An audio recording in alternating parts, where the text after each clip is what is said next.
வணக்கம் எல்லாருக்கும். இன்றைக்கி பீட்சா வந்து எப்படி செய்வதுன்னு பார்ப்போம். போன பதிவில் நான் உங்களுக்கு பீட்சாவுக்கு எப்படி குழைப்பதுன்னு பதிவிட்டிருந்தேன்.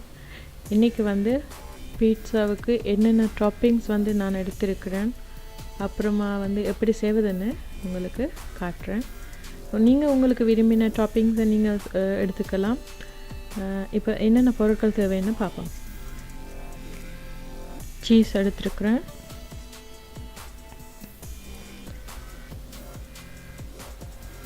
பீஸா சாஸ், சிக்கன் வந்து நான் சின்ன கட் பண்ணிவிட்டு ஒரு பாத்திரத்தில் தண்ணி ஒன்றும் விடாமல் உப்பு மஞ்சள் போட்டு வேக விட்டு தண்ணி ஊறின உடனே, தண்ணியெல்லாம் வற்றின உடனே பிறகு கொஞ்சம் ஆயில் விட்டு பின்ன கொஞ்சம் chilli powder, garlic powder, ginger powder போட்டு ஒரு கொஞ்சம் நேரம் ஃப்ரை பண்ணிவிட்டு இப்போ அதுதான் எடுத்து வச்சுருக்கிறேன். ஃப்ரை பண்ணின சிக்கன் வந்து கேலப்பினோஸ் எடுத்து வச்சுருக்கிறேன், அப்புறம் ஹாட் பேப்பர்ஸ் எடுத்து வச்சுருக்கிறேன். இது வந்து அன்னாசி பழம் சின்ன கட் பண்ணி வச்சுருக்கிறேன். இப்போ வந்து எப்படி செய்வதுன்னு பார்ப்போம். நான் மாவை வந்து எடுத்து நல்லா தட்டி ஆக்க போகிறேன், நல்லா மெல்லிசாக்கி ரவுண்ட் ஆக்க போகிறேன். நீங்கள் மாவு வந்து கையில் ஒட்டும், கொஞ்சம் மாவை நீங்கள் தூவிட்டு செய்தீங்கன்னா உங்களுக்கு கையில் ஒட்டாது.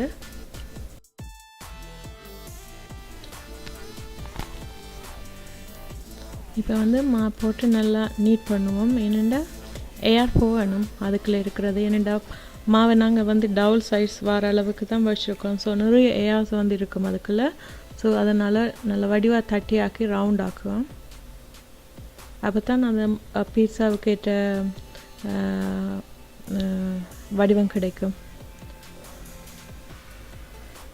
இப்போ வந்து ஒரு பீட்சா தட்டில் நாங்கள் போடுவோம்.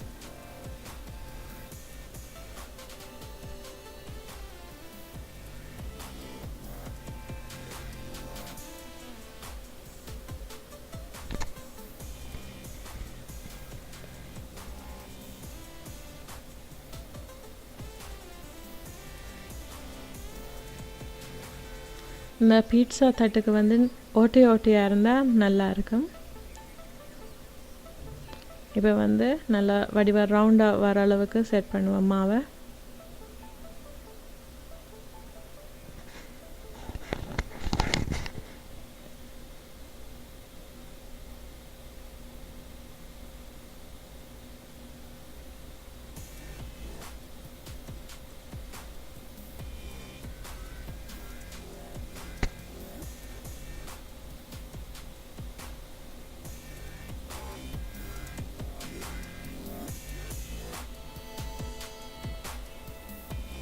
இப்போ வந்து நடுப்பகுதி வந்து கொஞ்சம் மெல்லிசாக ஆக்கிட்டு கரைப்பகுதியை வந்து நான் கொஞ்சம் திக்காக ஆக்குறேன். விளிம்பு பகுதியை வந்து நான் கொஞ்சம் திக் ரஸ்ட் ஆக்குறேன்.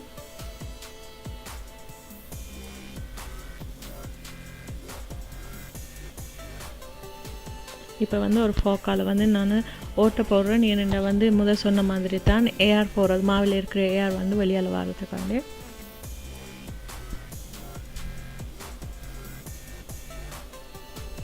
இல்லைன்னா வந்து அப்படியே வந்து பொங்கி மேலே எழும்புமே, அதால் தான் இப்படி நான் செய்கிறேன். இப்போ வந்து பீட்சா சோஸை விடுறேன். நான் எனக்கு தேவையான அளவு பீட்சா சோஸ் விடுறேன். இது வந்து உங்களோட சுவை தானே, ஒவ்வொரு ஆக்களுக்கு ஒவ்வொரு சுவை இருக்கும். ஸோ நீங்கள் வந்து உங்களுக்கு ஏற்ற மாதிரி கூட வேணுமா குறைய வேணுமான்னு நீங்களே முடிவெடுத்துக்கோங்க.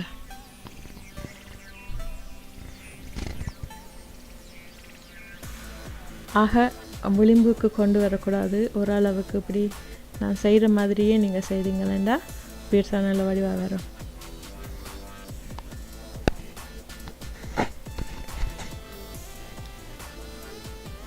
இப்போ வந்து சீஸ் போடுறேன். சீஸ் வந்து நான் குறைவாகத்தான் நான் போடுறேன். எனக்கு அந்த இழுபடுற அளவுக்கு வர்ற பீட்சா அது வந்து விருப்பம் இல்லை. ஸோ உங்களுக்கு பிடிச்ச மாதிரி நீங்கள் சூஸ் பண்ணிக்கோங்க.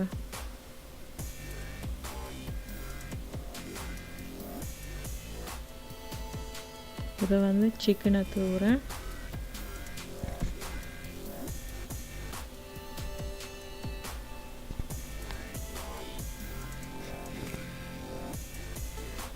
இதை வந்து பைனாப்பிள்.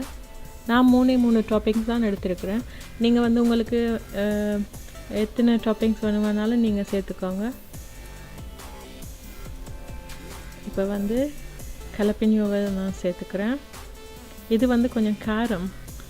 ஸோ உங்களுக்கு காரம் பிடிக்கலைன்னா நீங்கள் வேறு டாப்பிங்ஸ் எடுத்துக்கோங்க. ஆனால் நல்லா டேஸ்ட்டாக இருக்கும். சிக்கன் கலப்பினியோ பைனாப்பிள் நல்லா டேஸ்ட்டாக இருக்கும். உங்களுக்கு இன்னும் காரம் தேவைன்னா இது இருந்தால் சில்லி ஃப்ளேக்ஸ் வந்து எடுத்துக்கோங்க. அது வந்து நீங்கள் அவனுக்கு வைக்கிறதுக்கு முன்னாடியும் போடலாம், எடுத்ததுக்கப்புறமும் நீங்கள் போட்டு சாப்பிடலாம். இப்போ வந்து பீட்சா வந்து ரெடி ஆயிட்டு, இப்போ நாங்கள் அவனுக்கு வைக்க வேண்டியது தான் கடைசி வேலை.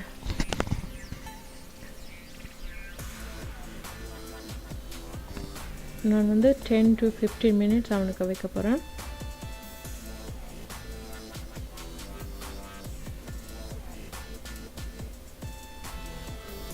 பீட்சா வந்து ரெடி ஆயிட்டு, பார்க்கவே வடிவாக இருக்குன்னு. இப்போ நீங்களும் செய்து பாருங்கள் வீட்டில். உங்களுக்கு என்னுடைய வீடியோஸ் வந்து உங்களுக்கு பிடிச்சிருந்தா லைக் பண்ணுங்கள், கமெண்ட்ஸ் பண்ணுங்கள், மறக்காமல் என் பேஜை வந்து சப்ஸ்கிரைப் பண்ணுங்கள். நன்றி, வணக்கம்.